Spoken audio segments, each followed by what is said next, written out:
Good morning વિદ્યાર્થી મિત્રો, શુભ સવાર।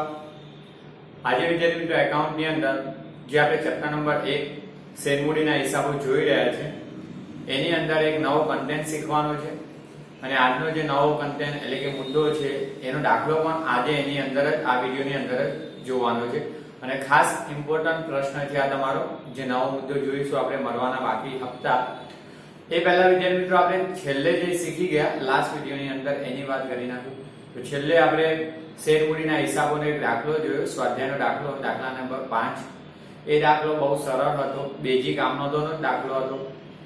મેં ત્યારે પણ કીધું હતું કે એ આમનોંધો છે એ પ્રકારના દાખલા આગળ હવે આવવાના છે, એટલે આજે જે દાખલો જોઈશું એની અંદર એ તો આવવાનું છે અને એક બીજો નવો કન્ટેન્ટ શીખવાનો છે। તો વિદ્યાર્થી મિત્રો આજનો તમારો નવો કન્ટેન્ટ છે એટલે કે મુદ્દો મળવાના બાકી હપ્તા। હવે આ કન્ટેન્ટ અત્યારે જે હું તમને ભણાવીશ એ તો ખાસ ધ્યાન રાખીને સમજજો, ધ્યાનથી સાંભળજો, કારણ કે જે આ ચેપ્ટરનો સૌથી થોડો ટફ લાગે શેર જપ્તીનો કન્ટેન્ટ મુદ્દો છે, હજુ આગળ શીખવાનો છે, એ તમને શીખવા માટે આ આવડવું જરૂરી છે અને બોર્ડમાં એના દાખલા કમ્પલસરી જનરલી આવતા જ હોય કે શેર જપ્તીના આવતા હોય એવું જ છે, એટલે આ આવડતું હોય તો એ આવડશે। આ તો દાખલા છે જ, આવવાના છે એની અંદર।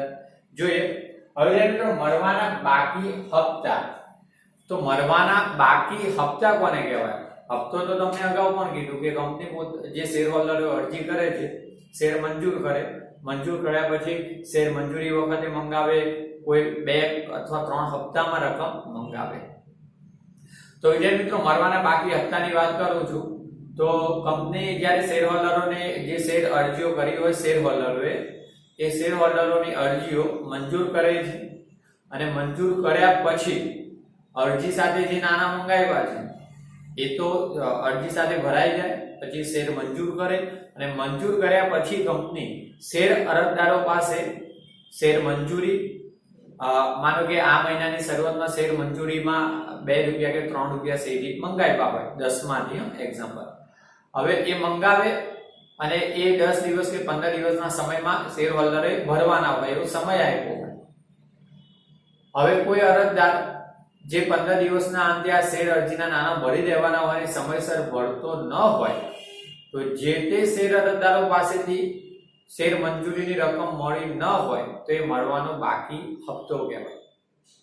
બીજું કે માનો કે મંજૂરીની ભરી દીધી જે શેર હોલ્ડરોએ પણ એ કોઈ હપ્તો પ્રથમ કે આખરી હપ્તો મંગાવ્યો હોય મંજૂરી પછી 1-2 મહિના પછી કે કોઈ પણ સમયાંતરે કંપની સમય નક્કી કરે ડિરેક્ટરો સંચાલકો, માનો કે હપ્તાની રકમ ન ભરતો હોય તો કંપની પાસે એ શેર હોલ્ડર પાસેથી જે રકમ મળી નથી ને અથવા શેર હોલ્ડરે કંપનીને ચૂકવી નથી એ કંપની માટે મળવાનો બાકી હપ્તો કહેવાય।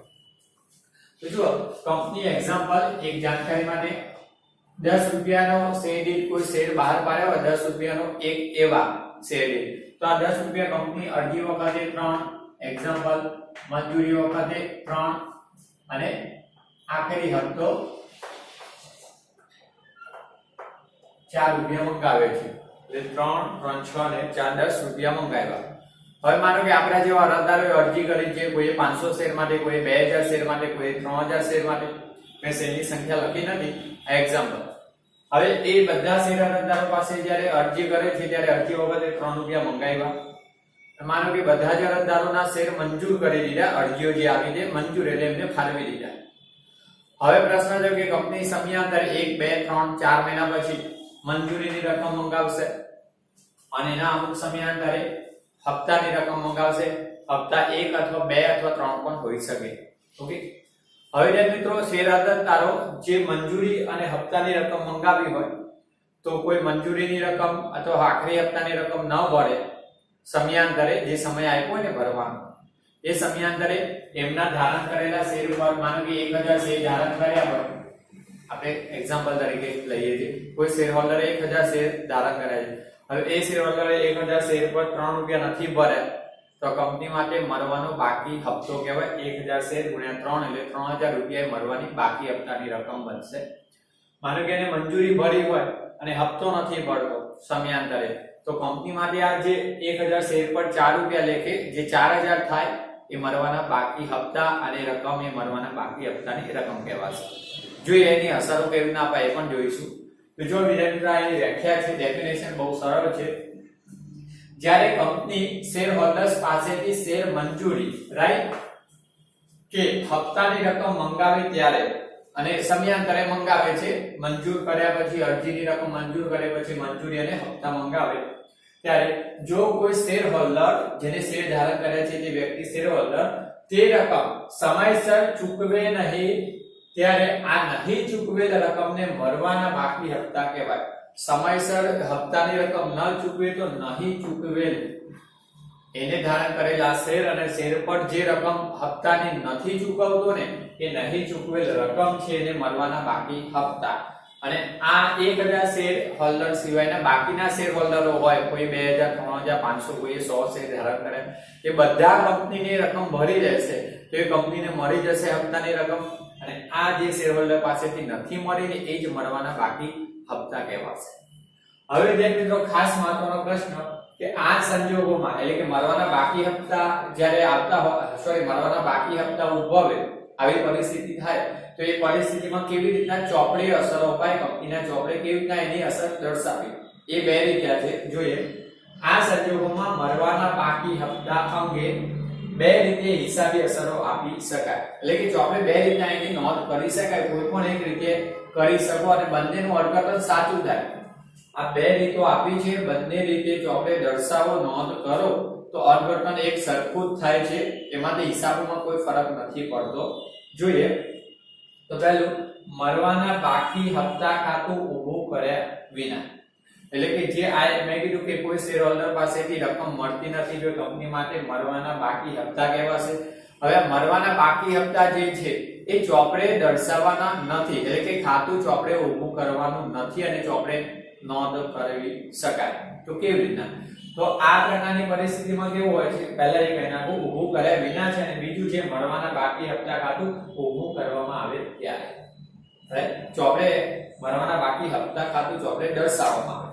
પહેલા આ પરિસ્થિતિ સમજાવો કે ચોપડે મરવાના બાકી હપ્તા ખાતું ઊભું કર્યા વિના. તો જ્યારે કોઈ શેર હોલ્ડર શેર મંજૂરી કે હપ્તાની રકમ સમયસર ભરતો ન હોય ત્યારે કંપની એ શેર અરજદાર પાસેથી નહીં મળેલી હપ્તાની રકમ ચોપડે મરવાના બાકી હપ્તા ખાતે દર્શાવ્યા વગર નોંધ કરે છે.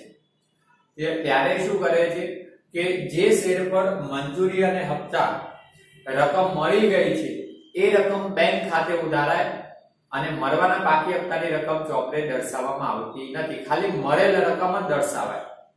પરંતુ આ મરવાના બાકી હપ્તાની જે રકમ હોય એ ચોપડે મરવાના બાકી હપ્તા ખાતું દર્શાવવામાં આવતું નથી.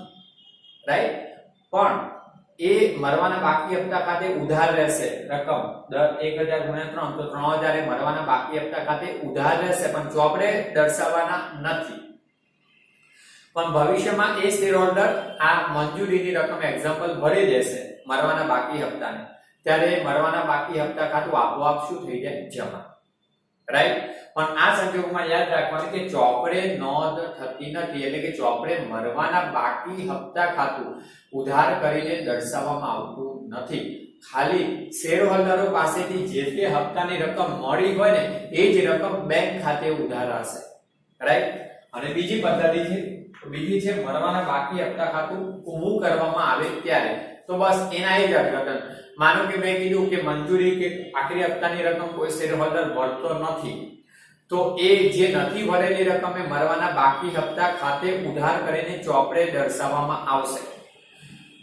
જે આ 1000 શેર સિવાય મળેલી રકમ છે એ બેંક ખાતે અને નહીં મળેલી હપ્તાની રકમ મરવાના બાકી હપ્તા ખાતે ઉધાર કરીને જે તે હપ્તા વખતે ન મળી હોય એ હપ્તા વખતે ઉધાર કરવામાં આવશે.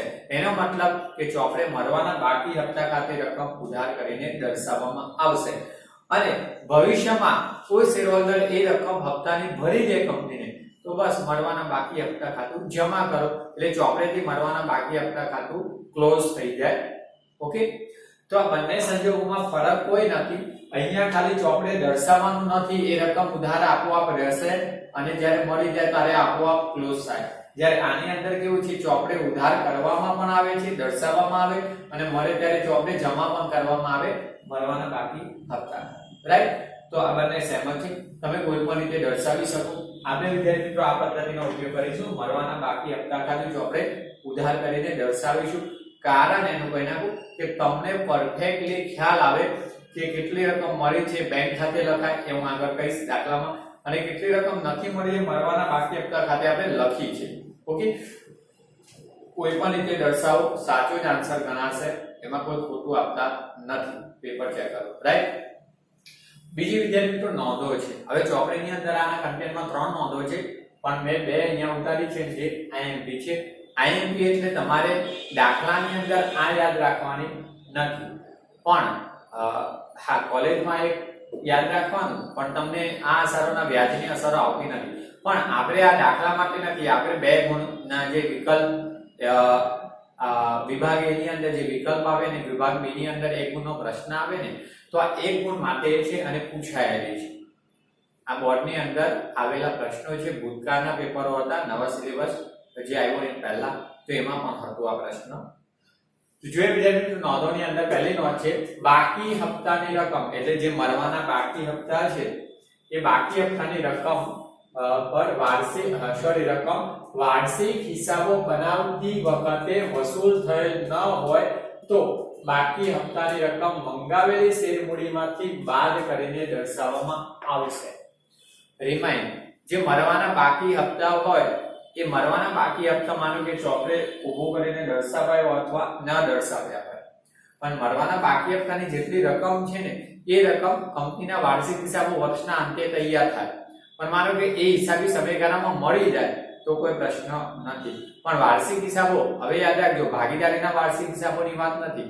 આ કંપનીના વાર્ષિક હિસાબોની વાત છે અને કંપનીના વાર્ષિક હિસાબો આપણે ભાગ 2 ની અંદર જ શીખવાનું છે આગળ જતા ચેપ્ટર આવશે અને આ કન્ટેન્ટ તો કોલેજમાં દર્શાવવાનું પ્રેક્ટિકલી દર્શાવવાનું તો કોલેજમાં છે વાર્ષિક હિસાબો ત્યાં દર્શાવવાનું આવે આપણે ફોર્મેટમાં આપશે પણ દાખલામાં નથી આવી બાબત જ્યારે કંપનીના વાર્ષિક હિસાબો તૈયાર કરવામાં આવે ને વર્ષના અંતે ત્યારે આ જો હપ્તાની રકમ ન જ મળી હોય ને તો જે મંગાવેલી છે શેરમૂડી બહાર પાડેલ શેરમાંથી જેટલા રૂપિયા મંગાવેલી શેરમૂડી છે એમાંથી બાદ કરીને દર્શાવવામાં આવે માનો કે કંપનીએ એ શેરહોલ્ડર પાસેથી આ 10 રૂપિયા મંગાવ્યા છે ને સમજો કે 10 પૂરા મંગાવ્યા છે તો 1 લાખ શેર બહાર પાડ્યા હોય અને એમાં 3 જે અરજી મંજૂરી ને હપ્તા એમ 3 રીતે મંગાવેલી છે રકમ તો 10 રૂપિયા મંગાવ્યા 1 લાખ શેર ગુણ્યા 10 રૂપિયા લેખે ગણો તો 10 લાખ એ મંગાવેલી મૂડી થઈ 1 લાખ શેર ગુણ્યા શેરની 10 રૂપિયા એટલે 10 લાખની શેર મૂડી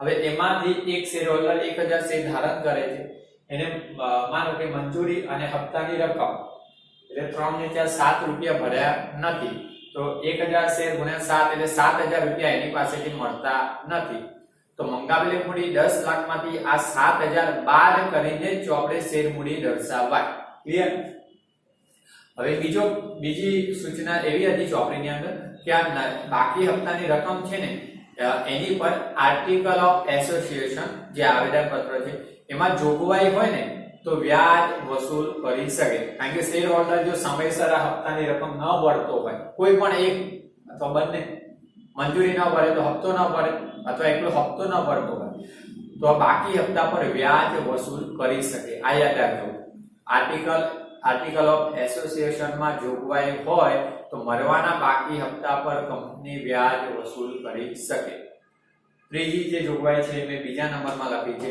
તો હવે જોગવાઈ વિશે એક વ્યાજનો દર અંગેનો ઉલ્લેખ છે વ્યાજના દરનો ઉલ્લેખ કેવી રીતે જુઓ જો આર્ટિકલ ઓફ એસોસિએશન માં વ્યાજના દરનો ઉલ્લેખ ન હોય હવે તમે આર્ટિકલમાં દર્શાવ્યું નથી કે મરવાના બાકી હપ્તા પર કેટલું વ્યાજ વસૂલ કરવું તો પછી કાયદો છે તો શું કહે છે જો ઉલ્લેખ ન હોય તો કંપની ધારો 2013 આપણને ખબર છે એની શેડ્યુલ આઈ ના ટેબલ છે શેડ્યુલ આઈ ટેબલ જેમાં એફ મુજબ કલમ છે એ મુજબ જે મરવાના બાકી હપ્તા છે બાકી હપ્તાની રકમ પર વધુમાં વધુ તમે વાર્ષિક યાદ રાખજો વર્ષનું 10% લેખે વ્યાજ વસૂલ કરી શકો શેર હોલ્ડર પાસેથી આ શેર હોલ્ડર જે હપ્તા ન ભર્યા હોય કોઈ પણ તો કંપની વ્યાજ વસૂલ કરી શકે જો એને આર્ટિકલમાં વ્યાજના દરનો ઉલ્લેખ કર્યો હોય તો એ પ્રમાણે વ્યાજ વસૂલ કરે પણ જો ઉલ્લેખ ન હોય તો કાયદો એવું કે તમે વધુમાં વધુ વાર્ષિક 10% વ્યાજ શેર હોલ્ડર પાસેથી વસૂલ કરી શકો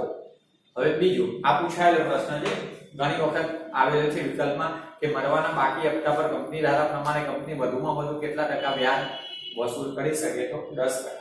પણ એ કંપનીના સંચાલકો પર આધાર છે. આ એક કાયદા પ્રમાણેનો તમને ઉલ્લેખ કરી નાખ્યો મર્યાદા કે વધુમાં વધુ આટલા ટકા. પણ કંપનીના જે ડિરેક્ટરો છે એટલે કે સંચાલકો એમના પર આધાર છે. જો એમને શેર હોલ્ડર પાસેથી વ્યાજ વસૂલ ન કરવું હોય ને તો માફ કરી શકે અથવા અંશતઃ અડધું કે 50% 60% વ્યાજ લેવું હોય તો પણ લઈ શકે. એ સંચાલકો પર આધાર છે. જુઓ, જો કે કંપનીના ડિરેક્ટર્સ એટલે સંચાલકો આ વ્યાજની રકમ સંપૂર્ણ એટલે કે પૂરેપૂરી અથવા અંશતઃ અમુક ટકા માફ કરવાનો અધિકાર ધરાવે છે. સંચાલકો પર આધાર છે. એમને વ્યાજ જતું કરવું હોય, લેવું જ નથી શેર હોલ્ડર પાસેથી તો માફ કરી શકે પૂરેપૂરું અથવા અંશતઃ. રાઈટ? તો તમારે આ ટકાવારી યાદ રાખવાની છે અને મંગાવે શેરમૂડીમાંથી બાદ કરીને હપ્તા દર્શાવાય એ પણ શેરમૂડી દર્શાવાય છે, યાદ રાખજો. ઓકે, તો બસ વિદ્યાર્થી મિત્રો બરાબર લખી લેજો. વ્યાખ્યા છે, બે અસરો કેવી રીતના અપાય આ તો તમને ચોપડે જ આવી જશે અને આ બે જોગવાઈઓ છે આપણા એકમના પ્રશ્નો છે.